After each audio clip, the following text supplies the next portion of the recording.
There are 4 diseases I would like to draw your attention to, which are in the spectrum or which are subtypes of lichen planopilaris. This is, of course, the classic lichen planopilaris, the frontal fibrosing alopecia, pseudopelade, and fibrosing alopecia in pattern distribution. And today I would like to focus on fibrosing alopecia in pattern distribution.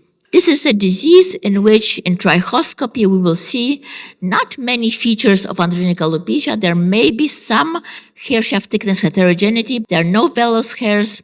There are some white areas with no dots, meaning that there are no hair follicles. There may be some white dots, which are the symptom or the manifestation of a hair follicle being replaced by fibrotic tissue, and there may be pili-torti. And finally, a common feature of all lichen planopilaris associated diseases is the perifollicular scaling. This is a manifestation of an inflammation which is just below the epidermis. So, if we imagine that this is androgenetic alopecia and this is lichen planopilaris, then fibrosing alopecia in pattern distribution is sharing some features of androgenetic alopecia and some features of lichen planopilaris.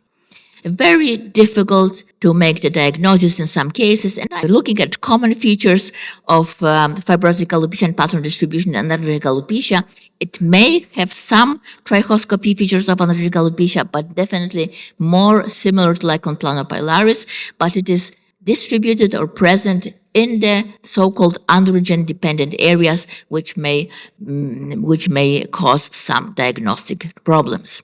And regarding treatment, there are no rules. Everyone has a somewhat different approach because the number of cases that were published is not so big. Usually my first choice would be anti-malarial drug and a small dose of finasteride. So basically, I never start treatment of hair loss before I perform trichoscopy. And with this, I would like to invite everyone who is interested in hair. We will have a lot of trichoscopy and a lot of treatment of hair diseases during the Congress in Warsaw.